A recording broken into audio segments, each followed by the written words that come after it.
Hey everyone, Miss Lucky here. I miss all of you a lot, and I've been thinking about all of you.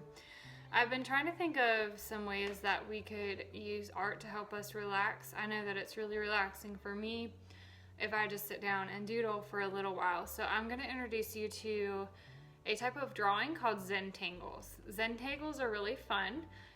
Usually it's just black and white, but you can use color. Or you can just use pencil if you don't have any coloring materials at home. But it's all about creating different types of lines and patterns.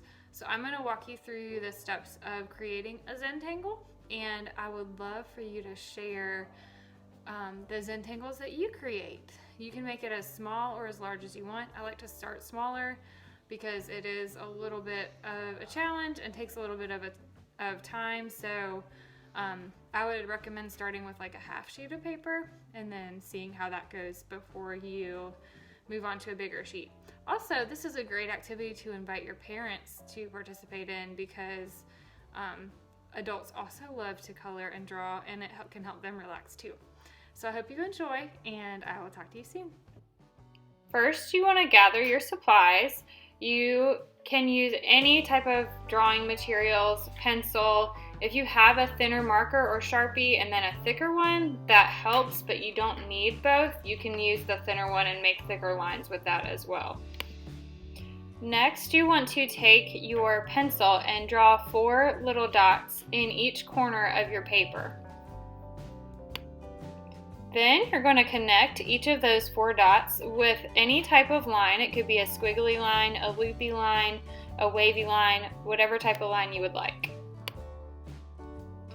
You're then going to draw a line from one side of your new rectangle to the other. You're going to repeat this 2 or 3 more times so that you have 3 to 4 lines going across your rectangle, splitting up the space. Inside of each of those new shapes that you just made, inside of your bigger rectangle, you're going to be putting a different pattern.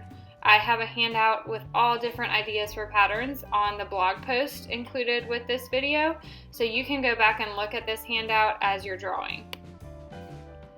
Inside of each of those shapes that you just made with your lines, you're going to include a different pattern. So you can choose one and use your materials to add that pattern just inside of that shape. You want to fill up even the little shapes. If you make a loopy line, you want to fill up the loops and the spaces around it.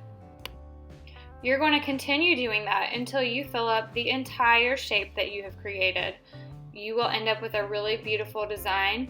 I suggest switching back and forth between kind of darker patterns and lighter patterns, or patterns with thick lines and patterns with thin lines. That kind of adds a little bit of variety to your artwork, but really it's whatever you feel is going to look the best and whatever helps you feel the calmest.